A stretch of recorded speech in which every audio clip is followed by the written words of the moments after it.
নমস্কার, নিউজ 18 বাংলা ডিজিটালে আপনাদের সকলকে স্বাগত। আপনাদের সঙ্গে রয়েছি আমি সোনিয়া।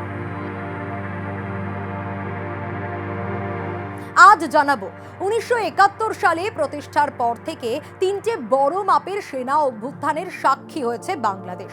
এছাড়াও গত 5.5 দশকে বিভিন্ন ছোট বড় ব্যর্থ অভ্যুত্থানও বাংলাদেশ জুড়ে হয়েছে বইকি।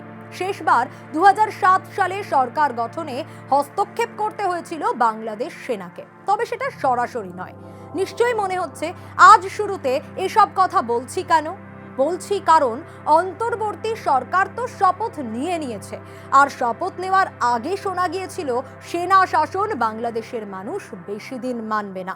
তারপরেই দেখা যায় অন্তর্বর্তী সরকার গঠন হয়, প্রধান হন মোহাম্মদ ইউনূস।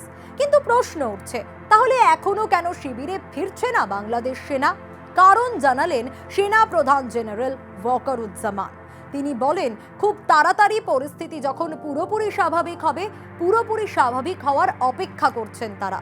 পুলিশ যখন আবার ভালোভাবে তাদের কাজকর্ম শুরু করতে পারবে, তখনই সেনানিবাসে ফিরে যাবেন তারা। বাংলাদেশের সেনা প্রধান আরও জানিয়েছেন, ওয়াকারুজ্জামান বলছেন, আইন শৃঙ্খলা রক্ষায় পুলিশি তৎপরতা জোর কদমে পুরো দমে শুরু হলেই শিবিরে ফিরে যাবেন তারা। কারণ প্রশ্ন উঠেছে, এখনো কেন সেনারা শিবিরে ফেরেননি? এছাড়াও বলা হচ্ছে, দেশে একটি অরাজক পরিস্থিতি সৃষ্টি হয়েছিল, সেই পরিস্থিতিকে সামাল দেওয়ার জন্যই তো সেনাবাহিনী নামানো হয়েছিল। 5ই আগস্ট শেখ হাসিনাকে ইস্তফা দিতে হয়, শেখ হাসিনাকে বাংলাদেশ ছাড়তে হয় মাত্র 45 মিনিট সময়সীমার মধ্যে।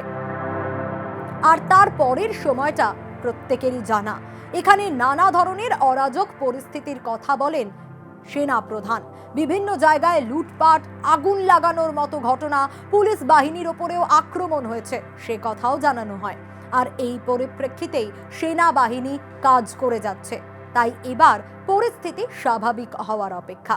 যাদের মনে এই প্রশ্ন ঘোরাফেরা করছিল যে কেন, কি কারণে অন্তর্বর্তী সরকার গঠন হওয়ার পরেও সেনা এখনো ফিরে যাচ্ছে না শিবিরে, তারা নিশ্চয়ই উত্তর পেলেন।